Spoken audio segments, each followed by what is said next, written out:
Bienvenue les amis dans le concept où il faut dire la vérité ou manger un truc dégueu sur la table. C'est bien expliqué, hein, passons. C'est pas mal, hein? Bah, passons à la manche 1. Mais attends la phrase d'après. Il a conquis la télé, il a conquis le ciné et même quelques Miss France. Les amis, bienvenue. C'est la pire intro que j'ai entendue de ma vie. Bienvenue à Monsieur Kev Adams. Salut les gars, bah, merci de me recevoir, c'est cool. Hein. Ça fait longtemps qu'on doit se faire ce truc. Ça fait très longtemps. C'est vrai. Merci d'accepter l'invitation. Bah, je t'avais croisé une fois, tu m'avais dit regarde le concept. On s'était croisé chez Morgane, je crois, un truc comme ça. Non, c'était chez Pierre Cross. C'est Pierre Cross. On avait tourné un Bon petit vieux truc. Cross. Et on avait tourné un petit truc et je t'avais dit je viendrai, promis, et me voilà. Et ben ça fait plaisir. Merci Très beaucoup. heureux d'être là. Et t'étais venu aussi à une soirée à Mort aussi à moi. Une soirée à quoi? À Mort, là où j'ai mixé. Ah oui, à bien Lyon. sûr, bien sûr. Et on s'était un peu Je croyais parlé. une soirée à mort, genre où on tue quelqu'un et tout. C'est quoi? C'est quoi ce délire? Oui, c'est vrai. Non, à Mort, notre nom de DJ. Bien Merci sûr, en bien tout sûr, cas. bien sûr, ouais, c'était très cool. C'était il y a pas longtemps ça d'ailleurs. À Lyon, parce que t'avais un spectacle, je crois. D'ailleurs, vous m'avez fait rire hein, ce soir-là, je te le dis. Non, parce qu'il faut savoir un truc, moi je savais pas, mais donc c'est toi et un pote à toi DJ. Juju, ouais. D'ailleurs, ça mixe très très bien, le son était hyper Ah, solide. merci. Donc là-dessus, j'ai vraiment pas rigolé, j'ai trouvé ça vraiment du bon niveau. Ok, ça fait plaisir. En revanche, tous les deux, et derrière, il y avait vos deux meufs, Ah. habillées comme ça, qui se trémoussent derrière, en mode on est les meufs des DJ, c'est nous. Ah oui, tu vois. regardez. Ouais, et vous étiez en mixage de on est des frérots, on mixe, et de temps en temps, on se retourne, ça, les ladies, vous êtes toujours là, et c'est nos meufs, ok, y a pas de galère. Hop, et ça repart. Hein. J'avais trouvé ça énorme. Ton C'est important frère de est DJ, s'assurer d'ailleurs. que mon frère est DJ. Mon frère est DJ Noy, il s'appelle. Ouais, mais je l'adore, on se voit de temps en temps. D'ailleurs, c'est ton sosie, ton frère. Ouais, il a la même gueule, ouais, c'est vrai. Parfois, j'ai l'impression de te voir. Les amis, bienvenue, je suis très heureux de te recevoir. Aujourd'hui, Très content nous d'être allons avoir 3 questions chacune. Chacun. Ok, chacun. Du coup, est-ce que tu veux commencer ou je commence? Comme tu veux, que c'est toi qui décides. Hein. C'est moi. Bah, c'est ton format, frère. D'habitude, c'est qui? C'est l'invité ou c'est toi Ouais, qui c'est toi démarre qui décides qui veut commencer. Ah ouais? Bah, poser. vas-y, je commence. Enfin, tu commences, quoi, vas-y. Je commence à te Ouais, poser tu me une question. poses une question. Ouais. Ok. Kev, j'ai une question. Il y a toujours des temps morts comme ça dans les vidéos entre les questions? Ok, c'est normal. Est-ce qu'il y a une petite musique suspense, tu sais? Ah, il y a la musique, putain, bien sûr. Eh, j'ai vu, tu t'es mis à YouTube, donc tu Un commences à peu, connaître, un peu, là. tranquille. C'est stylé. Non, j'aime beaucoup. Merci beaucoup. Kev, Ouais. en parlant de femmes, Voilà. Voilà. en parlant de filles, voilà, je pense que tu as eu pas mal de conquêtes, sûrement. On en a connu quelques-unes. Moi, je vais pas te demander si, je vais pas te demander de prénom, je vais pas te demander si t'es avec quelqu'un, etc. Franchement, ça ne me regarde pas. Bah non. Moi, ce qui m'intéresse aujourd'hui, c'est de savoir déjà, est-ce que t'es un romantique? Est-ce que t'es plutôt généreux avec tes conquêtes? Est-ce que t'es plutôt radin? J'aurais aimé savoir, c'est quoi le plus gros, le plus beau cadeau que t'aies offert à une femme? Bon, ça va, c'est pas une question trop compliquée, franchement. Non, ça va? Ok. Ouais, je mangerai pas, là. Là, c'est sûr, je mangerai pas. Ok. Non, en fait, je crois pas que ce soit plus... Je sais pas si c'est forcément un truc de générosité. Enfin, j'ai fait des très beaux cadeaux, bien sûr, mais pour moi, c'est pas qu'un truc de dépenser de l'argent, tu vois. J'aime bien faire des cadeaux qui veulent dire « je te connais ». Je te connais, je t'ai écouté, et je fais attention à ce que tu me dis, et je t'achète pas juste un truc pour t'acheter un truc parce que c'est cool d'acheter un truc cher. Et donc, pour une fille, il y a quelques années, j'avais fait des dingueries. J'étais dans ma période dinguerie, un peu. Dinguerie séduction. Ah, c'était pas encore ta copine ou si? Ou tu voulais vraiment qu'elle t'aime encore plus? Non, c'était pas encore ma copine. Ah! J'étais vraiment en kiff sur une meuf qui ne me donnait pas l'heure. Okay, elle était vraiment ça en peut mode. arriver, ouais. Elle était vraiment en mode ouais, très sympa, salut, bye, bisous. Tu vois. Mais en même temps, je sentais qu'il y avait quand même une vibe, tu vois, parce que sinon, c'est important de le dire à la jeunesse, pas forcé. Je sentais qu'elle kiffait, mais qu'il y avait un truc de bon sang plus, c'est un pote, quoi, tu vois. Et donc, j'ai fait un truc où elle arrêtait pas, en fait, pour me baser, elle arrêtait pas de me dire, j'ai pas le temps pour boire un verre, tu vois. Ah oui. Désolé, j'ai pas le temps, je suis tout le temps à droite à gauche, j'ai pas le temps. Et j'avais fait un truc un peu de taré, hein. Avec du recul, c'est un peu un truc de fou. Je lui avais dit, elle m'avait dit en blague, en texto, elle m'avait dit, je te jure, le seul moment où j'ai vraiment du temps, en vrai, c'est genre de 9h le matin, tu vois, quand je finis mon café chez moi, enfin, quand je bois mon café chez moi, jusqu'à 9h20 quand je me casse au studio. Ok. C'est quelqu'un qui chantait. Ok, on se rapproche du c'est qui? On se rapproche petit à petit. Et donc, De savoir. et donc j'avais organisé toute une espèce de délire où... Bon, après, j'étais plus jeune et tout, hein, mais... En gros, elle était descendue de chez elle et j'avais fait mettre une table dans la 9h. rue. Ouais, à 9h10, table dans la rue. Nappe, un pote à moi qui joue le serveur. Moi comme as, 2 cafés. Elle sort de chez elle et je lui dis, t'as le temps pour boire un café? C'est un café. C'est 5 minutes. Stylé. Et pour le coup, elle avait trouvé ça très charmant, tu vois. Et Elle m'avait dit, ah, c'est cool et tout, machin. Elle a bu le café en shot, elle m'a dit, tiens, c'est pas vrai. tu Non, elle s'est posée quand même 10 minutes. Elle s'est posée quand même 10 minutes. Et ça a marché? J'avais fait ça a marché. Ça a marché. J'avais fait ça aussi. Un tu délire. fais souvent ça? Je crois. Non, mais je te donne des exemples de trucs de ouf que j'ai fait. J'en ai fait plein. Je me suis dit, le gars, il fait tout le temps ça. Non, j'en ai fait plein des trucs de ouf, par contre. Bah, pour séduire, je trouve que... Bon, déjà, je trouve qu'il n'y a rien de plus beau qu'une période où tu as vraiment envie de séduire quelqu'un et où tu dois te donner des preuves d'amour et te montrer de manière élégante et stylée que tu kiffes la personne. Je trouve que c'est... Moi, je suis resté franchement un enfant là-dessus. Je trouve que c'est cool, tu vois, de prendre du temps et de faire les choses cool et classe et bien. On vit dans une époque dégueulasse, frère, en vrai de vrai. Oui, maintenant, t'as 9 couples sur 10, c'est des messages sur Insta. Tu fais quoi? Tu vas boire un verre? C'est encore plus beau de continuer à séduire. Ouais, moi, fille avec ça. qui tu es, c'est mon quotidien avec Camille.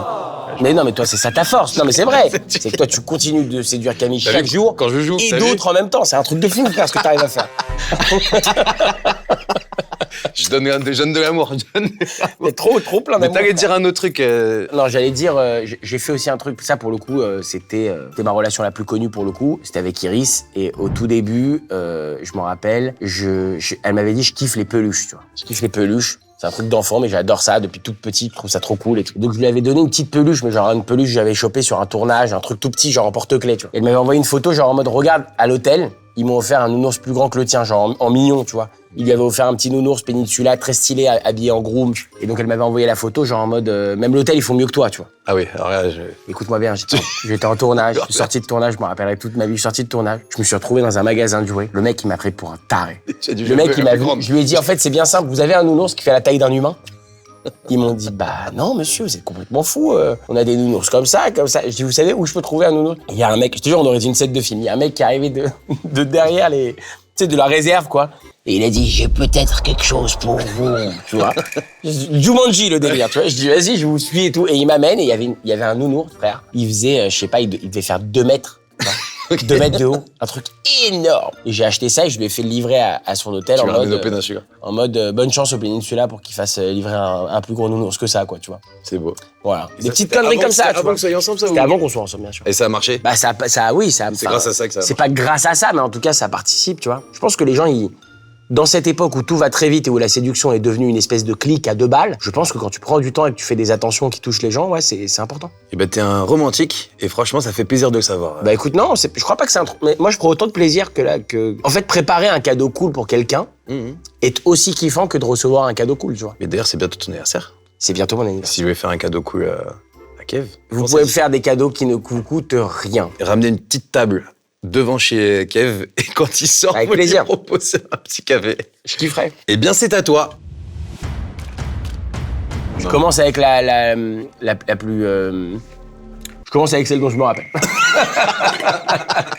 ma question est la suivante, mon cher Darko. Comme tu le sais, il y a eu beaucoup de polémiques autour des influenceurs ces dernières années. Bien sûr. Ma question à moi, c'est comment est-ce que tu défendrais le métier d'influenceur, celui d'aujourd'hui et celui d'hier, mais pas auprès de n'importe qui, si tu devais le faire tout de suite, pas face à moi, mais face à Booba. Drop the mic. Ou alors, mange des lasagnes à la merde. Le pire, c'est qu'il y a toujours des gens, ils vont regarder, ils vont envoyer l'extrait à Booba. Évidemment. Pourtant, je l'adore. Booba, que déjà, je t'aime. Je t'aime, voilà, je t'adore. Puis je connaissais très bien un de ses meilleurs amis, Pierre Abena. Il est en train de se chier dessus. Déjà, il commence à chercher des connexions, tu vois. Je connais un ami à toi et je l'adore et tout. Allez, vas-y, dis-nous, qu'est-ce que tu penses? Comment tu défendrais les influx? Moi, je défendrais pas tous les influx, parce que je pense que... D'accord, il y en a qui font des choses bien, d'autres moins bien. Ouais. On est unique. Tu vois, chacun, et comme toi, je pense que t'as ta personnalité, et tu vas pas défendre tous les comédiens, parce qu'il y en a, ils sont peut-être pas défendables sur certains sujets, tu vois. Vrai. Donc, moi, si je devais être en plaidoirie avec Booba, je défendrais mon cas à moi, tu vois. Et je dirais que moi, j'ai toujours été réglo surtout, que j'ai pas de... Je te crois pas. Si. Ça se voit que tu mens. Là, j'ai toujours été réglo surtout, tu vois. Je refuse, franchement, on va dire qu'il y a 90% des placements parce que... Il y a quand même un gros 10% où il vous abeure, hein, je vous le dis quand même, c'est important. Non, je teste toujours les choses avant. Et en revanche, voilà, il y a aussi des choses où on influence malgré nous, tu vois. Et moi, j'aime pas trop le mot influenceur parce que moi, je considère pas être forcément un exemple. Je suis pas voué à être un exemple. Tu vois, c'est pas mon métier d'être un exemple. Ouais, bah ouais. Je le suis malgré moi. Mais du coup, il y a peut-être des choses que j'ai mal fait dans ma vie, mais tu vois, c'est comme je suis un humain, quoi. Donc, j'accepte. Ouais. Mais je pense que tous les influenceurs, en tout cas, et c'est là où je suis pas d'accord avec Booba, ne sont pas à jeter, tu vois. Et souvent, il met tout le monde dans la même case. Et il y en a qui font des trucs top, tu vois, comme moi. Bah ouais, c'est bien défendu. C'est vrai. Et Booba, voilà, je t'aime, j'écoute tes sons, t'es dans mes playlists préférées. Et voilà, moi, je fais les choses On bien. sort de l'exercice. Là, on sort de l'exercice. L'idée de base, c'était défendre les influenceurs. Tu l'as fait, franchement. Ouais, je pense qu'il y en a, ils sont pas défendables, tu vois, je te le dis honnêtement. Ça peut arriver et on les connaît tous. Moi, j'ai toujours essayé de faire en sorte de faire les choses bien. Et en fait, j'ai toujours dit, je veux faire... Tout ce que je fais, c'est comme si ma petite sœur, elle me regardait tout le temps, tu vois. Et pour moi, c'est important. Donc, j'essaye de pas dire de gros mots. Ta petite sœur qui est aveugle. Important de le rappeler quand même. Et sourde. Et sourde. C'est plus simple. Il peut, voilà, être assez libre, finalement. Non, franchement, j'essaie de faire les choses bien et je suis pas contre ce qu'il fait d'ailleurs, parce que je pense qu'il a fait des bonnes choses contre certaines personnes qui le méritaient sûrement. Qui, par exemple, tu trouves qu'il a fait des choses bien, le petit? Tu penses à qui, par exemple, quand tu dis ça? Il est tombé sur pas mal de gars de Dubaï, tu vois, les gars qui font de la crypto et tout, je déteste, donc qui continuent à les éteindre, ça me fait plaisir. Ok. Merci beaucoup de ta question. Avec grand plaisir. Kev, moi j'ai un truc qui me trotte dans la tête depuis que je te connais, et même avant que je te connaisse personnellement, il y a toujours un truc qui m'a surpris. C'est cette coupe de cheveux irréprochable? C'est vrai, non, mais pas mal, hein. Là, je sens que Qu'est-ce tu que la t'en maîtrises penses? bien. T'as vu ou pas? Ouais, tu la maîtrises Vous bien. avez vu cette ondulation? Non, mais là t'es frais. Coiffure, maquillage. D'ailleurs, il est venu au maquillage, il a dit, j'ai pas besoin de trop de maquillage. C'est vrai. Non, mais là, t'as un beau teint. Je suis dans ma période, tu vois, je suis dans ma période naturelle. T'es à ton prime. Naturel. Je suis à mon prime, tu crois? Ouais, j'espère qu'on a le même âge. À 11 kilos de mon prime. C'est vrai? Ah bon? Non, ça se voit pas. Ah, faut que je perde un peu, mais après je vais être bien. Les amis, j'ai une question. Quelle est-elle? Ça fait combien de temps que genre les gens te connaissent? Ça fait 15 ans quasiment. T'as fait 21 films ou D'ailleurs, apparitions dans des films? J'ai joué dans un peu plus de 20 films, ouais. D'ailleurs, fun fact, c'est juste une histoire marrante. Il y a pas longtemps, j'étais au Festival de Cannes. Et il y a une dame qui me voit dans une soirée et elle me dit de toute façon, on est de la même génération, nous. Si je vois la dame, avec tout le respect que j'ai pour elle, hein, et je fais, je crois pas. Je crois pas de ouf, ouais. Je dis, peut-être, vous avez quel âge et tout? Elle me dit, j'ai 43. Ah ouais? Et je dis, 43, non. 10 ans de plus. Elle me dit, t'as bien au moins 40. Non. Ouais. Et moi, je me dis, putain, j'ai dû prendre un sacré coup de tête.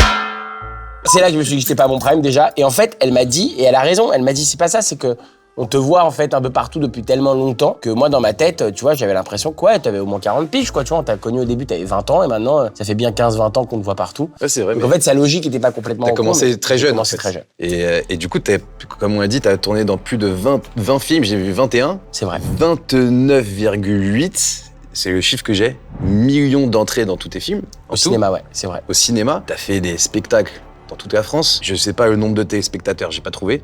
De spectateurs d'ailleurs. Il y a les deux, c'est comme au. Enfin non, c'est pas comme au cinéma d'ailleurs, mais en fait, t'as le live, les spectateurs live, et ensuite t'as quand le spectacle passe à la télé. Mais c'est des super gros chiffres, enfin c'est des chiffres incroyables franchement. Tu remplis toutes les salles.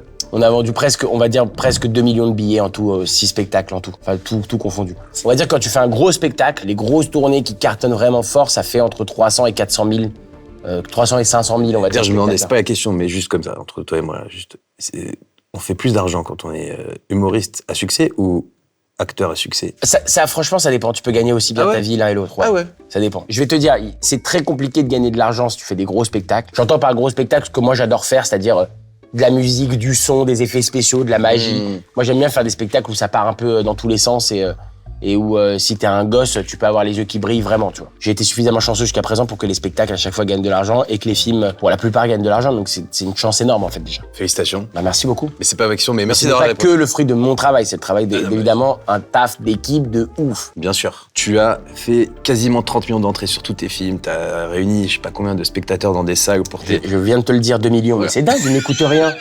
Ils n'écoutent rien. Et pourtant, j'ai l'impression que sur les réseaux, il y a toujours eu un espèce de bashing anti-Kev Adams. Un truc... Ouais, c'est vrai. Une espèce de... Pas une haine, parce qu'on va pas aller jusque-là, tu vois, mais il y a... tu peux aller jusque-là. Ouais, parce que toi, tu l'as vécu, mais il y a toujours un truc où quoi que tu fasses, et peu importe le succès, on va te tomber dessus. Au bout d'un moment, si ça fait 15 ans que t'es dans le game et que tu continues à remplir des salles et tout, c'est que quand même, ce que tu fais fonctionne, tu vois. Et est-ce que t'as déjà compris, est-ce que tu t'es posé la question, pourquoi il y a un espèce de bashing, tu vois, un lobby anti-Kev Adams de temps en temps sur ce que tu fais. Est-ce que ça t'affecte encore aujourd'hui? Une question à plusieurs tiroirs. Ouais. Vas-y. Parce que je pense que ça t'a affecté comme ça affecte toujours, mais est-ce que ça t'affecte encore aujourd'hui ou est-ce que tu t'es juste habitué, voilà, je fais un truc, je sais qu'il y a des gens qui vont tomber dessus. Et est-ce que aussi ça a affecté tes proches? Je crois qu'il y a plusieurs raisons à ça. Bien sûr, je me suis posé la question plein de fois. Bien sûr que ça m'a fait du mal. Je reste un être humain, je reste un artiste. Quand t'es artiste, t'as envie de réunir vraiment, t'as envie de faire plaisir aux gens, t'as envie de donner de l'amour. Et quand il y a des gens qui prennent vraiment du temps, tu vois, pour te bâcher, pour te critiquer et qui s'investissent vraiment là-dedans, c'est toujours difficile de comprendre. Et puis t'as toujours envie de dire, si ça te plaît pas, passe à autre chose. Il y a tellement de choses, tu vois, il y a tellement de délires qui existent. Il y a plein de choses que j'aime, il y a plein de choses que j'aime pas.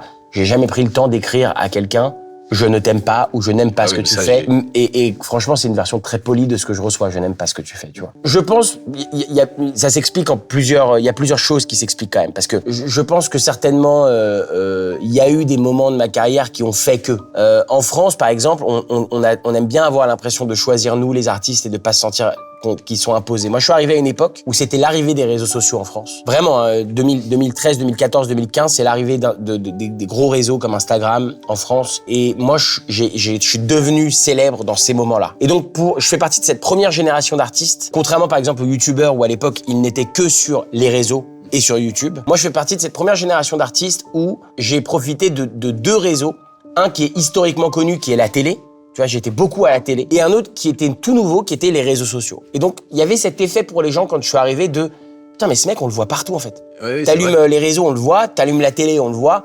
C'est un peu lourd, en fait. T'as pas envie de voir la gueule de quelqu'un tout le temps. » Je comprends ça, tu vois. Donc, je pense qu'il y a eu cet effet-là au début sur moi. Il faut dire la vérité, je n'y suis franchement pas pour grand-chose puisque je rêvais de faire ce métier. Bah, c'était trop bien. Il se trouve que je faisais une série qui était à la télé tous les jours. Et je kiffais les réseaux sociaux parce que ça fait partie de la génération. Moi, je fais partie de la première génération qui a profité à fond des réseaux. Donc, je postais des trucs tous les jours. Et donc, il y avait un côté, on te voit tout le temps. Et peut-être qu'à l'époque, j'ai fait l'erreur de cultiver ce truc-là. Et peut-être que j'aurais plus dû faire un step back et dire, doucement, t'es déjà à la télé tous les jours. T'as pas besoin de trop mettre sur les réseaux. T'as pas besoin de raconter ta vie sur Facebook, de faire des vidéos sur Instagram, etc. etc. Ça, c'est le premier point. Je pense que il y a souvent ce truc qui revient, je vois dans les critiques, parce que je les lis quand même, ça m'intéresse, je veux comprendre, tu vois. J'imagine. Il y a souvent ce truc qui dit, ouais, il est pistonné. Je pense, en termes de piston, je suis le mec le moins pistonné de la planète. C'est-à-dire que moi, non seulement ma famille ne travaillait pas dans ce métier, mais en plus de ça, ils s'opposaient à ce que je travaille dans ce métier. Ils étaient vraiment en mode, tu vas pas aller faire ça. C'est un truc de bouffon, de saltimbanque, c'est pas comme ça qu'on gagne sa vie. C'est hors de question que tu fasses ce métier. Donc, je pense que ça vient de là, tu vois. Le côté, on nous l'a imposé, tu vois. On voulait pas voir la gueule de ce gars et en fait, on l'a trop vu. Donc, je pense que le pistonnage vient par extension de ça. Voilà. Et je pense qu'il y a des gens aussi qui n'aiment profondément pas ce que je fais parce que c'est un humour qui est quand même très politiquement correct et je l'assume pleinement. C'est pas un humour où il va y avoir des insultes. C'est pas un humour où je monte les uns contre les autres. Alors même si par moment j'ai dû faire des sketchs, tu vois, sans le vouloir, qui ont peut-être divisé, mais moi, mon but premier, c'est quand même d'unir les gens. C'est de dire, rappelez-vous, dans une époque où tout le monde se fait la gueule, où tout le monde se communautarise, où tout le monde a envie de faire la guerre à son voisin, moi j'ai toujours envie de réunir et de faire rire tout le monde et ensemble. C'est pas un message très à la mode, faut dire la vérité. On vit dans une époque où la haine fait vendre, le clash fait vendre, où ce qu'on a envie de savoir, c'est qui est avec qui et qui veut niquer qui et qui veut bagarrer qui. C'est quand même ça, hein. Donc le côté bisounours, que je défends pleinement, de venez, on rigole de sujets qui peuvent faire rire tout le monde. Venez, on peut faire une salle de spectacle où il y a des gens de nos âges, des gens plus jeunes et des gens plus âgés qui peuvent rire ensemble. C'est pas très à la mode, tu vois. Mon humour, ma manière de faire n'est pas très à la mode. Sauf que ça me ressemble, c'est ce que je suis. Donc je vais pas changer pour la mode, je m'en bats les couilles, tu vois. Non, t'as pas changé. Et puis, il y a quand même dans cette hate parfois beaucoup de critiques constructives, de gens qui disent il fait des blagues pour ados, qui se sont arrêtés à ce que je fais il y a 10 ans, ce qui est normal. Ce que j'ai fait il y a 10 ans a été extrêmement exposé. Ce que je fais aujourd'hui l'est peut-être moins. Donc à un moment donné, tu peux pas leur demander de suivre tout ce que tu fais non plus. Donc forcément, moi je m'arrête, je te dis une connerie. J'ai vu un film d'un gars il y a 10 piges. Dans ma tête, le gars, c'est le gars d'il y a 10 piges. Mais peut-être qu'il a sorti un film l'année dernière où il est très différent. Les sketchs, c'est la même chose. Moi, des sketchs, j'en sors non-stop tous les ans. Là, j'ai vu, tu fais en anglais, là. Maintenant, je fais un peu de sketch en anglais, ouais. C'est stylé. Et là, j'ai vu des très beaux retours, hein. Ouais, c'est comme cool, si t'as changé de gang. Tu fais le même sketch. Et là, maintenant, les gens, ils sont... Non, c'est marrant. Franchement, c'est marrant. C'est drôle parce que je vois que beaucoup de commentaires qui disent finalement, il est drôle en anglais, mais pas en français, tu vois. Je suis le même gars, et je suis le même gars, et je fais le même humour. Franchement, c'est la même chose. C'est juste que le prisme est différent. Et donc, quand ton prisme est différent, ton cerveau voit ça d'une autre manière, tu vois. Puis moi, je m'éclate à faire ça, franchement. C'est juste un kiff de gamin. Mais attends, J'entends d'ailleurs, rien. tu joues, Dans des comédie clubs? mais aux States. Aux États-Unis, ouais. Ah ok, t'es pas en À France. Los Angeles, à New York, à Chicago. Non. Alors, frère, si j'inviterai sur scène et que je dis hello, how are you, ils vont me dire ce qu'ils veulent. Je te jure, je me suis dit, c'est pour ça, il Ouais, rigole. mais non.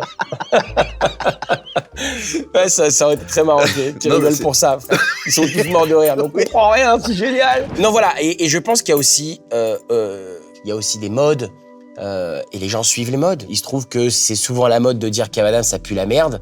Et donc, il y a plein de gens sans avis ou qui ont besoin d'exprimer une haine ou un mal-être qui vont répéter ce truc-là. Moi, quand je vois des commentaires qui disent, qui sont virulents, violents, avec des insultes ou du racisme, comme ça arrive régulièrement, pardonne-moi, mais ces gens-là, je ne peux pas voir là une critique constructive. Je ne vois que la frustration de quelqu'un qui doit être profondément seul ou mal dans sa peau et qui a besoin, tu vois, de trouver un réceptacle de haine. Et ça tombe sur moi, et tant mieux presque. Tant mieux. Je préfère, vas-y, tu sais quoi, si ça te fait du bien de dire Kev Adams c'est une merde, c'est un fils de pute, il a jamais été drôle, si ça t'empêche de mettre une tarte à tes gosses ou à ta femme, fais-le. Franchement, fais-le. Je suis prêt pour ça. Et ta famille, alors, C'est ça qui est le plus dur, c'est pour ma famille, pour mon petit frère surtout. parce que J'ai un je sais petit frère que qui a mon frère, 18 c'est pareil. Si j'ai quelqu'un qui me critique, il est mal. Mais moi, surtout, c'est un petit. Tu vois, il est vraiment petit. Enfin, vraiment petit. On a 15 ans d'écart. Il a 18 piges, je fais partie de cette génération réseaux sociaux. Et quand t'as des youtubeurs ou quand t'as des clashs ou quand t'as des tweetos qui mettent des trucs vraiment violents, lui, il le prend vraiment mal. Beaucoup plus que moi, d'ailleurs. Moi, je m'en bats un peu les couilles, pour être honnête. Ça fait 15 ans. C'est le système, tu sais, c'est le principe de la piqûre, tu vois. On te pique la première fois, tu fais aïe. La deuxième fois, tu fais la troisième fois, tu fais ah. Puis au bout d'un moment, on te pique tous les jours, frérot, tu sens même plus. Tu dis, vous êtes en train de me faire quoi, un tatouage? Fais-moi un beau dessin, genre rien à foutre. Mais toi, limite, ça te touche maintenant que ça te touche ton frère, quoi. Ouais, ça me touche que ça touche ma famille. Parfois, tu vois, j'ai ma grand-mère, tu vois, qui me dit j'ai lu mais j'ai du mal lire. Je lui dis mais oui, mamie, t'as mal lu, on s'en fout, tu vois, y a pas de. Je vais te dire, les critiques que je vis, franchement, je ne pense pas que ça s'arrêtera tout de suite. Et franchement, je ne pense pas que ce soit très grave. Je pense qu'il faut accorder moins d'importance à ce qui se passe sur les réseaux sociaux pour les célébrités. Parce qu'on est quand même vraiment pas à plaindre. Et que malheureusement, ce que un mec comme moi peut vivre, il y a des mômes qui le vivent. Et je me sers de ta question pour parler de ça parce que ça fait de plus en plus de messages que je reçois là-dessus. Parce que je pense que comme on voit que je suis très critiqué et que vomir sur Kev Adams, c'est un peu à la mode, ça donne l'idée à des mômes de dire peut-être que ce mec vit aussi ce que moi je vis. J'ai reçu un message la semaine dernière et tu me permets d'en parler dans ta vidéo d'un jeune homme qui a 15 ans, qui est au lycée. Et le mec m'écrit des pavés où il m'explique à quel point le harcèlement à l'école est devenu insupportable. À quel point il n'arrive pas à se faire d'amis, à quel point c'est compliqué pour lui de s'intégrer, à quel point tous les jours, c'est des conneries, mais on va te jeter du blanc à la gueule, on va te dessiner au stylo, on va te mettre un petit coup, c'est pas grave, c'est pas méchant, c'est un petit coup, on va te déchirer la lanière de ton cartable. Et puis ça continue à la maison, sur les réseaux sociaux. Et puis ça continue le lendemain. Et en fait, c'est insupportable. On est quand même dans une époque où, à cause de ces putains de réseaux sociaux, il n'y a jamais eu autant de harcèlement. On l'a vu dans les années qui viennent de passer. Il y a des mômes qui viennent à mettre fin à leur jour. Ah ouais. Je crois que c'est aussi notre rôle à nous de dire, les gars, s'il y a des enfants qui nous regardent, s'il y a des collégiens, des lycéens qui nous regardent, c'est pas marrant, en fait, de te moquer de ton copain. Ça n'a rien de marrant d'être à 6 et se foutre de la gueule d'un mec. C'est absolument pas drôle. Alors, il y a forcément des commentaires un peu rigolos qui vont dire Kev Adams qui dit que c'est pas drôle, c'est vraiment le comble. Tu les prévois déjà? Ouais, parce que je les connais maintenant. Mais genre, je parle vraiment avec sincérité et sérieux 2 secondes. S'il y a des gens que ça peut faire changer d'avis, s'il y a des gens qui nous regardent et qui regardent cette vidéo et qui regardent tes vidéos et qui pensent que ça va, c'est pas très grave ce qu'on a fait à Mathilde ou à Brian, ça va, on lui a juste vidé sa trousse et on lui a mis de la merde dans son sac. C'est très grave en fait. Et faut que ça cesse. Et j'ai envie de dire à tous ces gens-là, arrêtez de frapper ou de casser les couilles à Mathilde et Brian et venez critiquer Kev Adams. Ou Darko. Non mais tu vois, ou Darko, non, mais tu vois ce que je veux Ouais. dire. Et moi ça m'angoisse de plus en plus parce que je reçois de plus en plus de messages qui vont dans ce sens-là. Et je pense que si j'en reçois, c'est parce que ces gens-là se disent, quand je vois comment lui, avec ses sketchs, il se fait défoncer ou avec ses films, il se fait défoncer, je suis pas seul, quoi, tu vois. Et le truc que je leur réponds à chaque fois, c'est, mais écoute, moi depuis tout petit, je le racontais dans mon dernier spectacle, quand j'étais plus petit, j'étais un peu en surpoids, tu vois. Et un jour, j'ai été défendu par une déléguée de classe. Et c'est une déléguée de classe qui m'a défendu de la manière la moins élégante possible.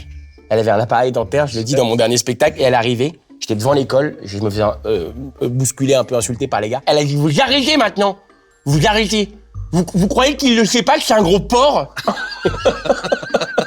Ce qui était extrêmement violent, mais en même temps, c'est la seule qui m'a défendu, tu vois ce que je veux dire? Donc, je sais ce que c'est, sauf qu'à mon époque, ça s'appelait pas du harcèlement pour une raison qui est toute simple. Ça s'arrêtait à la porte de l'école. Tu vois, toi et moi, quand on a grandi, on sortait du collège ou du lycée, on allait chez nous, on était tranquille. Aujourd'hui, les mecs, ils continuent de leur casser les couilles à la maison. Ils continuent, putain. Donc, il y a vraiment un message, je pense, à faire passer là-dessus. Il faut que ça s'arrête aux portes des réseaux et d'Internet. Me concernant, c'est déjà le cas. J'ai cette chance-là. J'ai une chance qui est dingue. Je disais à mon pote l'autre jour, je disais, c'est fou parce que je suis certainement un des gars les plus critiqués sur les réseaux sociaux. Et pourtant, j'ai jamais reçu aucune critique dans la vraie vie. Mais aucune. Ah oui, ok. Ça fait 15 ans que je fais ce métier. 15 ans que je vais dans la France entière, dans le monde entier. Je rencontre tous les jours que des gens qui me disent, mec, je t'adore, t'es trop cool. Oui, c'est vrai. T'es un mec mortel, bravo, continue ce que tu fais. Tous les fucking days. Donc des fois, je me dis, mais ils sont où? Ils sont dans des caves, tu sais, avec Dans des grottes.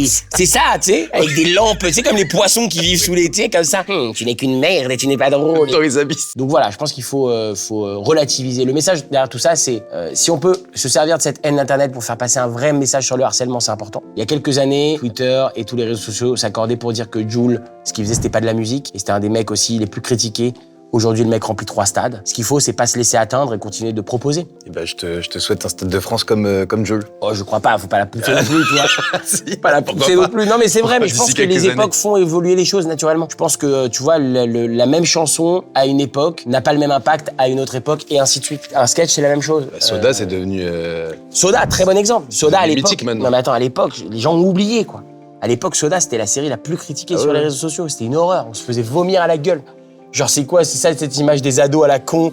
C'est une copie des Simpsons et de Malcolm. Vous êtes des merdes. C'est quoi cette gueule qu'il a l'autre? Tu vois? Non, mais c'était violent. Aujourd'hui, il n'y a pas une personne qui me dit pas « Oh mec, Soda, c'était quelque chose, Soda ». Parce que c'est comme ça, le temps fait les choses et encore une fois, faut encaisser et continuer de proposer. Tu sais, c'est cette vieille expression que dit ma grand-mère, tu sais. Les chiens à bois, la caravane passe. Tu connais ce truc-là? Ah, je connaissais pas, non. J'adore, c'est une vraie. Mais je connais pas ta grand-mère. C'est une femme formidable, tu l'adorerais. Oui, Peut-être j'imagine. même un peu trop, je te connais. Non, mais tu vois, c'est une vieille expression qui dit les chiens à bois, la caravane passe. J'adore cette expression. La caravane, elle trace. Ils sont pas contents, mais ça y est, t'es parti toi déjà. T'es déjà parti. T'es sur le truc d'après. Tu vois. Bah, merci en tout cas de cette expression et merci du beau message que t'as passé. En ce moment, sur les réseaux, on est très à la mode des théories du complot. On parle beaucoup des théories du complot et de complotistes. Y a-t-il une théorie du complot, ou plusieurs, À laquelle je crois. à laquelle tu crois? Ce rire veut déjà dire oui. Ouais, mais parce que je veux pas que les gens non plus me prennent pour un complotiste parce que j'en suis pas un. Tu vois, je pense que la Terre est ronde, etc. Tu vois, je suis pas du tout dans le délire. Je pense que la Terre est ronde. Non, mais c'est tellement pas 2025, quoi. Tu vois, je suis pas dans le délire de suivre des complotistes, mais il y a parfois des choses où je me dis, la théorie me fait tellement rire que j'aimerais que ce soit vrai. Tu vois ce que je veux dire ou pas? Genre, Brigitte Macron, tu vois. Ça me tue. Ça me tue. tu crois que c'est un homme? Non, mais ça me tue. Ça me tuerait que ce soit un homme, tu vois. Récemment, on a dit que vous étiez un homme sur les réseaux sociaux. D'abord, ça vous a blessé, ça? C'est-à-dire, au début, j'ai regardé ça. Et ça me fait rire parce qu'ils sont forts, les complotistes, à te mettre des fausses preuves et tout. Ils sont très forts. En fait, elle avait un frère apparemment, qui s'appelait Jean-Michel Trogneux. Et à partir d'un certain âge, on n'a plus jamais eu de nouvelles de son frère. Et elle, T'es sûr de ce on que n'a t'avances, aucune. hein? Non, mais c'est ce qu'il raconte. Et elle, on n'a aucune photo d'elle en femme avant cet âge-là aussi. Jeune. Voilà. Jeune. Et donc ils disent que Jean-Michel Trogneux est devenu Brigitte Macron.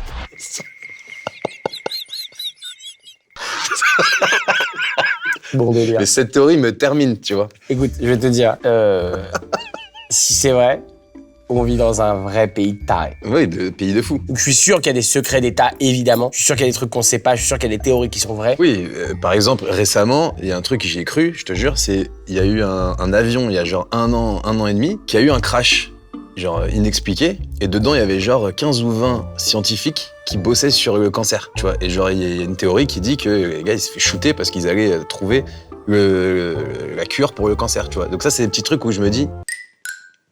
Ouais. Je suis complotiste, en fait. Je suis complotiste. Il est complètement complotiste. Et le vaccin, tu vois. Le gars est complètement complotiste. T'es quoi? T'es AstraZeneca, toi? Je suis un peu... Tu vas voir si ta puce, elle sonne.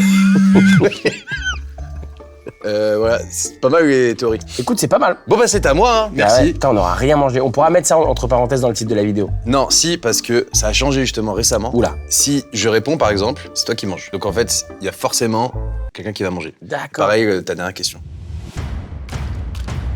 D'ailleurs, ta dernière question. Quelle est-elle? Tu as tourné avec franchement, quasiment tous les plus grands acteurs français et actrices. Certains de... Tu dois forcément avoir une anecdote de fou, un truc un peu vraiment croustillant, avec un acteur ou une actrice, un truc que t'as pas trop raconté ou jamais, ça serait bien. Et si c'est pas assez croustillant, je suis désolé, mais tu vas manger, Kev. Putain, c'est une bonne question. Un truc qui aurait pu t'arriver, tu vois. Je sais que Morgan V, c'est l'autre jour, il m'a déjà raconté 5 anecdotes avec des acteurs alors qu'il a tourné que des vidéos YouTube avec eux. Je me dis, toi, à faire des jours de tournage et tout entier, t'as forcément dû vivre des trucs de fou. J'ai vécu des dingueries. Effectivement, quand je tournais Les Profs 1, par exemple... Qui a cartonné d'ailleurs. qui a très bien 3,5 millions d'entrées. J'ai appris les chiffres par cœur. Je... J'ai révisé. Non, quand je tournais Les Profs 1, je déjeunais dans une salle de classe tous les midis avec Christian Clavier, qui est un personnage à la vie comme au cinéma, quoi. C'est un vrai personnage, le mec. Et il me racontait des trucs de ouf. Christian, il était en feu à l'époque, en politique, Non mais c'est complètement dingue, tu te rends compte de ce que les gens font, là. Et moi j'étais là, Tu l'imites bien, hein. t'imagines, j'avais genre 21 ans, 22 ans. On dirait visiteur. Non mais c'est ok, regardez, c'est ok. Je mangeais, tu vois, et je regardais, et j'hallucinais en fait. Je regardais Clavier parler de la vie, de la politique. François Hollande, je le connais très bien. J'étais à l'école avec ce... Bref, c'était très marrant. Ce connard. Bon, il a pas un grand amour pour Hollande, on va pas se mentir, Clavier. Qu'est-ce que j'ai... Si, j'ai une bonne anecdote. J'ai tourné, donc, j'ai un film qui est sorti l'année dernière qui s'appelle Maison de retraite 2. Oui. Qui, en gros, est la suite d'un film qui s'appelle Maison de retraite. Logique. Effectivement, c'était pas très compliqué de le comprendre. Et dedans, il y a donc Jean Reno qui joue. Et on rêvait d'avoir Jean Reno dans ce film pour le patriarche un peu de la maison de retraite. Et Jean Reno vit à New York. Et donc, je lui envoie le script et pour le convaincre, il me dit « Ouais, on s'est jamais rencontrés, donc je prends un avion, je vais à New York pendant 3 jours pour lui lire le script et lui expliquer ce qu'on a envie d'en faire. » Donc moi et ma co-scénariste. Donc on arrive à New York et tout ça, on est trop contents. On arrive chez Jean Reno. C'est-à-dire, tu vas à New York juste pour lui expliquer le Pour rencontrer Jean Reno, ouais. Et c'est incroyable. Vous pourriez pas faire un FaceTime? Genre un Zoom. Ouais. Non, parce qu'en plus, on s'était jamais vraiment rencontrés dans la vraie vie aussi, donc je comprends que le mec a envie de voir le feeling, quoi, tu vois, comment ça passe, quoi. C'est pas la même chose en Zoom. Et donc, j'arrive à New York, puis on fait une première journée de lecture avec Jean Reno, puis ça se passe super bien. Le mec est hyper classe, hyper élégant, il t'accueille chez lui, il a la classe, comme dans les films, quoi, tu vois. Et le deuxième jour, il vient et il dit, tu sais, Kev, je trouve le script très sympa, l'histoire très cool. Mais attends, je reprends. Tu sais... Je croyais qu'il... Non, il a pas baillé. T'imagines, le mec joue trop bien, il te joue le baillage de Jean Reno. Non, j'ai jamais eu ce niveau d'acting. Et donc, le gars, il me dit, écoute, Kev, j'ai lu le script, c'est très bien, on a lu hier et tout. Et juste, j'ai beaucoup réfléchi. Physiquement, je peux pas jouer dans une maison de retraite. Ça le fait pas. Les gens vont me voir, ils vont se dire, c'est pas crédible, tu vois. Je ne fais pas quelqu'un qui pourrait être dans une maison de retraite, ni le physique, ni... J'ai encore fait un film d'action il y a pas si longtemps. C'est pas crédible. Les gens vont me voir, ils vont dire, mais il est beaucoup trop jeune pour être dans cette maison de retraite. Et je te jure que c'est vrai. À l'époque, il avait un problème aux hanches. Il termine la phrase. Il dit, je suis beaucoup trop jeune. Vous voulez boire quelque chose? Donc on dit, bah ouais, de l'eau. Et le gars se lève, comme as. Et véridique, hein. Et il se met à marcher vers la cuisine comme as. Mais écoute-moi, avec un boitage de quelqu'un qui a 700 ans, tu vois. Et donc forcément, on a tapé un fou rire de... C'est énorme que le gars dise, on dirait pas du tout que je suis vieux pour aller dans une maison de retraite, et il boite comme un ouf, quoi, tu vois. Et en plus, il est plutôt âgé. Pas tant, il a 75, je crois, ou 74, ou 75. Et d'ailleurs, je crois qu'il avait un problème au genou, il s'est fait refaire le genou, et maintenant il marche beaucoup mieux. Et ce boitage-là... Mais du coup, il te l'a fait dans le film? Non, il l'a pas fait dans le film, il s'est fait opérer entre-temps. Bah, merci beaucoup. Tu pécho tes actrices. Tu sais que j'ai jamais eu vraiment d'histoire d'amour sur les tournages, c'est pas trop mon délire. Parce que je me dis, putain, si tu vois, t'es amené à la voir tous les jours... Ouais, non, je comprends que quand tu joues une histoire d'amour très forte, t'as envie de la vivre pleinement, mais non, j'ai jamais trop eu... Mais oui, qui m'a dit que t'as joué un truc d'amour? C'est toi qui m'as dit ça, Basma. Ah, Love Addict. Love Addict, c'est ça. Tu l'as vu? C'était avec qui? C'était avec... Pourquoi personne n'a vu? Non, parce que c'est pas un des films qui a le mieux marché au cinéma. Ça a bien marché, ça a fait 700 000 entrées, mais c'est pas un de mes films qui a le mieux marché au cinéma. Surtout, je m'attendais pas à ce qu'elle l'ait vu. Et surtout, c'était le oui de tu sais, genre, je te dirais pas ce que j'en pense, quoi, tu vois. Oui. Tu l'as vu? Oui.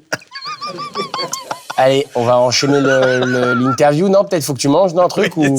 Non, mais si ça t'a pas plu, c'est pas grave. Hein. Non, c'est un film que j'ai fait avec Mélanie Bernier et Marc Lavoine. Marc Lavoine joue mon oncle, qui est un addict à la séduction. Et moi, je suis son neveu, je suis addict à la séduction.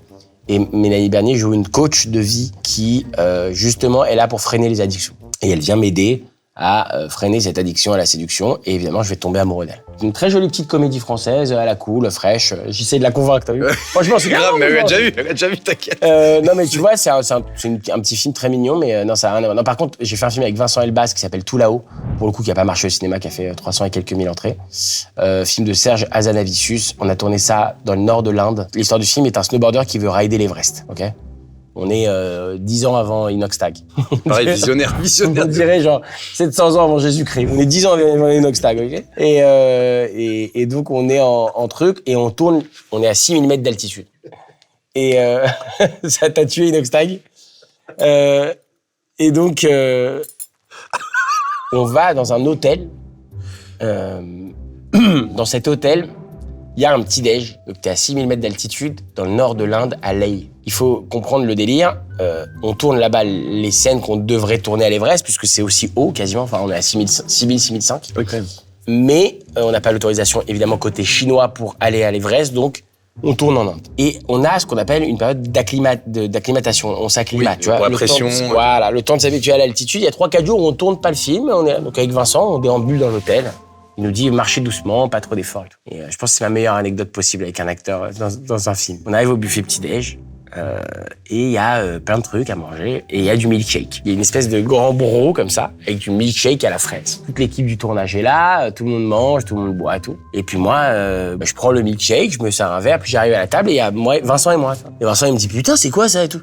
Si c'est du milkshake, c'est pas mal, il est pas mal. Tu vois, j'en bois. À deux, on encule le bro de milkshake à deux. Et t'es bon. Très bon. On réalise qu'il y a que nous. Tu sais, il y a aussi des Indiens et tout dans l'équipe, tu vois. Il y a que nous qui avons pris du milkshake. Voilà, on l'a niqué à deux, quoi. On sort du petit-déj, il y a rien à foutre, donc on dit on va dormir un peu, on se fait une petite siesta, on se retrouve tout à l'heure. On va dormir, et donc nos deux chambres sont collées avec Vincent, ok? Lui, son lit est dans ce sens-là, mon lit est dans ce sens-là, et donc là, il y a un mur, on s'entend très bien. Et je m'endors dans ma chambre, je me réveille, je suis dans un mal jamais atteint, ok? Mais genre vraiment, je me lève, je gerbe tout. Je suis vraiment pas bien, mais un pas bien que j'avais jamais ressenti auparavant. Et au milieu de cet enfer, j'entends dans la chambre d'à côté, et je l'entends gueuler. Et le truc est vraiment parti en vrille. On s'est tapé une infection avec une bactérie dans le bide, où ils ont fait venir des médecins. Mais genre 3 jours sous perf, dans le lit. Les deux. Moi, au bout de 2 jours, ça allait mieux. Et le deuxième jour, fin de journée, quand je sens que ça va mieux, je vais voir Vincent, et je le vois, il est genre jaune, aux portes de la mort, tu vois, comme as, et il me dit putain, je vais crever ici. Quelle mort à la con. Je sais comment il est mort, Vincent Elbaz, à cause d'un milkshake à la fraise à la con. Et moi, je pouvais pas m'empêcher de rire et de dire t'inquiète Vincent, ça va aller, on va rentrer en France et tout. Non, je le sais. Tu sais, il était vraiment au bout du rouleau. Je rentrerai pas, c'est fini, c'est la fin pour moi et tout. Et vous avez quand même réussi à tourner le film. Et on a quand même réussi à finir le film, qui s'appelle Tout là-haut, un film de Serge Hazanavicius que personne n'a vu. Voilà, on a bien fait de se sacrifier. Basma, tu as vu celui-là? Non. Même Asma, elle l'a pas vu. Alors qu'elle voit des films techniques, hein. Mais celui-là, elle l'a pas vu. Donc là, il faut qu'il mange un truc. Et ouais, comme tu as répondu, je vais devoir manger quelque chose et je vais choisir. Je te jure que je sais pas qu'est-ce qui est. Moi, je te crois. C'est du piment l'oiseau, c'est ça? Ah, piment oiseau. Ouais, piment oiseau, c'est relou. J'en prends combien? Je vais pas manger tout ça, non? Bah, tu fais une belle poignée, quoi. Fais-nous une belle poignée, ouais. Voilà, il a été cash, hein. Elle est marrante, cette tête. J'ai jamais vu cette tête chez toi. Oh putain, je vais passer un sale quart d'heure. À ce point, ouais, la gerbe et tout, quoi. T'en as?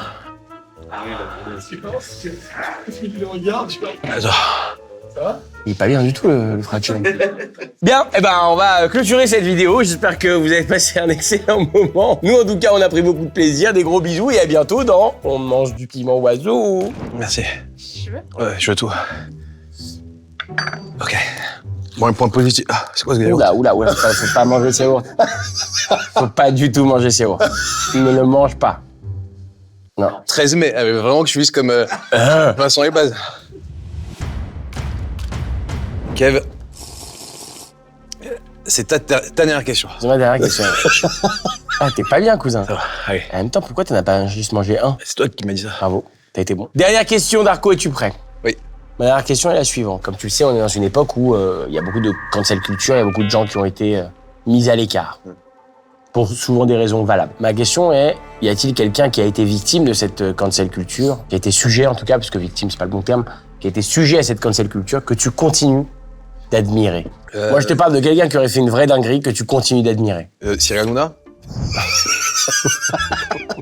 Non, mais il y a un truc contre lui, tu vois, et comme moi, je trouve qu'il y a beaucoup de gens qui le détestent, ce mec, et moi, je l'aime bien. J'aime bien, et moi, il me fait rire. Je le prends vraiment au second degré. Ça marche pas vraiment, parce que c'est pas... Ah ouais. Alors t'as le droit évidemment de pas l'aimer, Ouais. de la même manière que t'as le droit, tu vois, d'apprécier d'autres gens ou de plus ou moins avoir de l'appréciation, mais il y a pas eu un truc... Il n'y a pas eu de dinguerie. il y a pas eu de dinguerie. Non, je sais pas qui dire, franchement. Mais si tu dis pas... T'es pas obligé de dire quelqu'un? Ah ouais, je mange.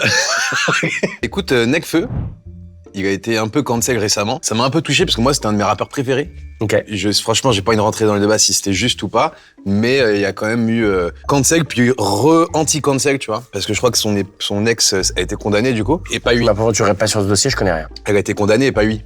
Et du coup, les gens qui ont cancel sont un peu revenus sur le sujet, mais il y a quand même toujours ce truc où dès que je vois un post sur Twitter de lui, il y a toujours des gens en dessous qui vont faire ouais, c'est un gars qui frappe les femmes. Et ça m'a fait un peu de peine parce que moi j'aime bien ses chansons et je les écoute encore et je continuerai, je pense, à les écouter. Je ne vois plus que des clowns, ça a commencé à l'école, à qui tu donnes de l'épaule pour t'en sortir? C'est celle-là? Ah Je connais que ça. Non, arrête. C'est la fin de ma Tu connaissance. connais celle-là? Je connais que ça. Donc c'est à moi de manger un truc. C'est à toi de manger. Aïe, aïe, aïe. Bon, écoute, je vais prendre naturellement celui qui est devant moi. Ouais, vas-y. J'imagine. Hein? J'imagine qu'il m'a été servi pour une raison. Ouais. Aïe, aïe, aïe, aïe, aïe, aïe, aïe, aïe. C'est pas bon ça? La mangue vinaigrée et son Oh jus. putain, ouais, ça. Sacrée odeur. Et son jus, surtout. Tu dois bien. Tu dois bien sûr. Remuer le jus. Bah écoute, manger des fruits et des légumes. Le vinaigre, c'est pas mon grand kiff, mais la mangue, j'aime bien. Mais je suis pas sûr que ça donne mangue comme tu aimes. Oh, Je suis pas sûr que ce soit la chose. il est dégueulasse. Mais ça a perdu tout le goût de la mangue en fait. Ah, y a pas du goût, non. C'est le goût du vinaigre, ça va? Tu peux avoir l'eau si tu veux devant toi. C'est horrible. Ça pue d'ici en fait. D'accord, c'est dégueulasse. Ça va? C'est bon.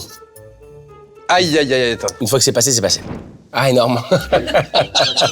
Kev, le 16 juillet, Qu'est-ce qui se passe? Certains Game Show, Exactement. c'est ton film. C'est vrai. Peux-tu nous en parler un petit peu? Très bonne perruque d'ailleurs. Merci du soutien parce que, je veux te dire, c'est hyper crédible. On croit vraiment que c'est ton crâne. Ouais, non, mais t'as des passe droits, toi, non, au Festival de Cannes, parce que En gros, je t'explique. y a quand même un dress code et tout, t'es arrivé tranquille. De mangue au vinaigre à la con. Le film s'appelle Certains l'aiment chauve. C'est un film de Camille Delamarre avec Michael Youn, Ryan Bensetti, Chantal Latsou. C'est l'histoire de Zach, qui est un gars qui vient d'avoir 30 ans, qui dès les premières minutes du film se fait larguer par sa meuf, qui lui dit « Je suis désolé, mais je ne peux plus physiquement, tu ne m'attires plus parce que tu es en train de perdre tes cheveux vitesse grand V. » Horrible. Lui, il le prend hyper mal, il est dans le déni au début. Il appelle ses parents, sa mère lui dit « Tu as un oncle que tu connais très peu, qui est également atteint de problèmes capillaires. Va le voir. » C'est donc Michael Youn. Ryan Bensetti joue mon coloc, Chantal Latsou joue ma dermato. Grosse comédie française à la con, où le but est simplement de se marrer.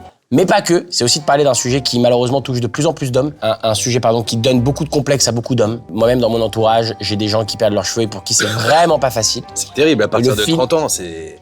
Et le film est vraiment là pour non seulement rire de ça, rappeler à quel point il y a plus grave dans la vie que la calvitie ou l'alopécie, et il est aussi là pour rappeler que peu importe les défauts physiques qu'on peut avoir, faut s'accepter tel qu'on est.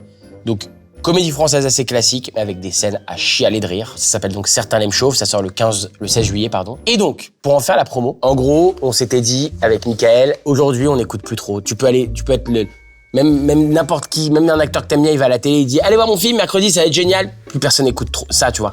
On a tellement d'informations qui viennent. Et puis notre film sort en plein mois de juillet, donc c'est un film d'été, c'est un summer movie, ça se passe dans le monde du surf en plus, évidemment, puisqu'ils sont tous très chevelus. Donc... on s'est dit comment trouver une promo qui change un peu, qui est sympa, parce que je trouve que c'est à nous aussi, les artistes, de réinventer un peu la promotion, quoi. Et de trouver une bonne manière de faire parler des films. Et donc l'idée nous est venue, on s'est dit, pourquoi pas faire la montée des marches chauves. C'est quand même l'endroit où tout le monde veut être le plus glamour, tout le monde veut être le plus beau, le mieux habillé, le mieux bijouté, le mieux sponsorisé, tu vois, c'est quand même l'endroit où tout le monde veut être au top. Et nous, on s'est dit, bah non, justement, allons-y chauve, c'est précisément le message du film. C'est assumons-nous chauve tel qu'on est, tu vois. Et donc, on est parti avec Michael, effectivement, on s'est fait poser les prothèses qui sont utilisées. C'est ce que je me demandais, vous êtes venus comme dans le film? C'est les prothèses qui C'est sont pas utilisées dans le film. une vieille perruque comme moi, là. Non, c'est des prothèses ultra bien faites, très très stylées. Par d'ailleurs, un des prothésistes effets spéciaux le plus connu au monde qui vient de gagner un Oscar pour The Substance, qui est aussi le mec qui a fait les masques de Pierre Ninet dans Monte Cristo, c'est un mec qui s'appelle Pop, Pierre-Olivier Persin, qui est absolument incroyable de talent. Et c'est lui qui a fait toutes les perruques dans le film. Donc moi, vous allez voir, Je passe par toutes les étapes. D'abord, un peu de perte. Après, le vrai trou J'ai vu aussi. Gabadonos, ouais. Après, petit à petit, le gars devient vraiment complètement chauve. Et c'est lui qui a fait toutes ces étapes-là. Et c'est assez dingue le travail qu'il fait. C'est combien de temps de prépa 3 heures à peu près. Tous les jours? 3 heures, ouais, tous les jours. Pendant le tournage, c'était tous les jours. 3 heures de Ouais, préparation 2 heures et pour demie, devenir ouais. chauve. Ouais. C'est ouf. Et donc, on a fait cette opération à Cannes. Et ça me fait vraiment kiffer parce que, à la base, les gens qui travaillent avec nous sur le film m'ont dit on n'y croit pas trop à cette idée, on voit pas trop l'impact que ça va avoir. Je pense que tout le monde s'en fout de vous voir monter les marches chauves. Ça va pas se faire spécialement de vue et je pense que personne va en parler. Voilà ce qu'on nous a dit. Et moi, j'ai dit, les amis, je suis sûr que ça fera parler. En bien ou en mal, les méchants vont faire de la hate, les gentils vont en parler, mais ce qui est sûr, c'est que ça va forcément amener à une question qui est pourquoi? Pourquoi les mecs ont fait ça? Pourquoi ils ont monté les marches de Cannes chauves? C'est ce que je me suis posé. Avec cette coupe à la con, et avec Tarantino en plus au milieu, tu vois. Et c'est ce qui s'est amené, du coup, le teaser du film a eu beaucoup de vues, on a eu plein de super retours. Et ça a été une des images les plus vues du Festival de Cannes 2025. Pour le coup, je n'invente pas, c'est Brut et France Télé, qui sont les partenaires officiels du Festival de Cannes, qui nous ont fait un mail pour nous dire ça fait partie des 3 images les plus vues du Festival de Cannes 2025, ce que je trouve assez dingue quand on sait qu'il y avait quand même Tarantino, De Niro, Avec Denzel Washington qui s'embrouille avec un photo. Ouais, ça aussi, ça a été extrêmement vu. Que, non, je suis hyper content, hyper heureux. Et puis, effectivement, c'est une manière un peu détournée de faire la promotion d'un film. Et ça a eu l'effet escompté, c'est-à-dire que beaucoup de gens ont, du coup, appris que ce film sortait le 16 juillet. J'espère qu'ils seront nombreux à lui donner sa chance. On lui donnera sa chance, en tout cas, nous ici, et Basma qui ira le voir aussi. Ça, j'en doute pas. Je sais qu'elle voit tous mes films, même les plus secrets. Merci beaucoup, Kev. Merci. Franchement, j'ai passé un excellent moment. T'as Donc bien merci aimé à toi. Ouais, c'était super. Ça super. fait plaisir. Sauf le moment de la mangue vinaigrée, mais à part ça, c'était très cool. Non, bah écoute, moi j'ai encore un piment en bouche. Bah oui, oui. Merci infiniment, ça faisait longtemps qu'on devait le faire et Franchement, et t'es j'espère venu, que les gens prendront autant de plaisir que nous, parce que Je suis sûr que oui. C'était un très bon moment. Et joyeux anniversaire. À qui? À toi. Ah bon? Ah oui, parce que ça va sortir autour du 1er juillet. Et oui, voilà. Ça va sortir autour du 1er juillet. Alors, joyeux anniversaire à moi, effectivement. Joyeux anniversaire à toi et puis j'espère que ton film va cartonner. En Et tout cas, puis, moi, il y a le c'est festival aussi. Ah. Le festival de Jean Lépin qui s'appelle L'Humour à la plage. Ah, ça je connais pas. C'est un petit festival en mode Marrakech du Rire, mais beaucoup plus modeste, Ok. qu'on fait sur TF1. Qui est sorti, la première édition, c'était l'année dernière sur TF1. Et là, c'est la le deuxième 15. édition, c'est cette année. Et ça passe le 15 juillet, la veille de Certain Show. Mais genre en prime time. Prime time, TF1, 15 juillet. Et il y a un casting de dingue quand même cette année. Gad Elmaleh, Maxime Gasteuil, Camille Lelouch, Chantal Latsou, Franck Dubosc et tant d'autres. Et toi? Et moi. Tu fais le sketch en anglais? Je fais sketch en français. Mais je continue de sortir des sketchs en anglais chaque C'est semaine. très stylé, hein, j'aime beaucoup. Toutes les 2 semaines, j'essaye de mettre un Mais sketch du en coup, c'est anglais. des Français qui regardent tes sketchs ou est-ce que t'as aussi des Pour l'instant, c'est quand même beaucoup de Français qui sont anglophones et qui envoient ça à leurs potes qui parlent anglais. Et il y a de plus en plus de messages qui viennent aussi des États-Unis et tout, et d'Angleterre, donc et d'Australie Je me aussi. disais, attends, quand tu vas là-bas dans un comedy show, tu t'arrives, tu dis quoi? Je dis, je peux jouer? Ouais, genre normal, en toute Ouais, simplicité. Et des fois, ils disent non. Mais non. Des fois, ils disent t'es qui? Ah ouais, Je putain. dis c'est bah ok, fou. au revoir. Parce que en fait, je veux pas leur dire que je fais de la scène en France ou que ça a bien marché C'est pour ça, moi ok. à un moment en France. Tu vas comme si un humoriste, n'importe qui pouvait y aller et te dit, est-ce que je peux jouer? Ouais, je veux y aller en incognito, quoi. Donc je leur dis rien. Donc j'essaye de regagner le truc par le talent, quoi. Mais c'est aussi ça le challenge et le défi. Tu vois, c'est vas-y, on y va. Tu vois, tu refais tes blagues, tes sketchs. J'ai commencé dans des tout petits comedy clubs là-bas à Los Angeles, dans des trucs vraiment pourraves où il y avait 4 personnes. Et maintenant, j'ai accès à des clubs un peu plus fat, un peu plus vénères. Donc en fait, j'alterne. Toutes les 2 semaines, je mets une vidéo en anglais, un extrait en anglais. Et toutes les 2 semaines, je mets une vidéo YouTube sur ma chaîne YouTube. Donc voilà. Et Comme bah, ça, tu connais toutes mes actus. te souhaite tout le succès. Et t'as C'est même adorable. le fridge, t'as trop de trucs. Ah oui, il y a le Tu fridge dors- aussi, Tu dors putain. quand, toi, Il y a Kev? le fridge aussi, c'est vrai. Tu joues au fridge aussi? Je joue au fridge très régulièrement. Le fridge, il y a maintenant à Paris, à Rouen, à Montpellier et à Bruxelles. D'ailleurs, je m'en vais cet après-midi au fridge de Bruxelles. Et on ouvre un nouveau fridge à Bordeaux au mois de septembre. Et j'espère d'ici l'année prochaine, Lille, Rennes, Lyon et Strasbourg. Ce sera début 2026. Donc voilà, l'idée, c'est de créer la première chaîne de comedy club en France. Ce qu'est déjà le fridge, mais surtout de donner un outil de ouf pour que les gens partout en France puissent vivre l'expérience comedy club et que les artistes puissent avoir un endroit, les artistes locaux.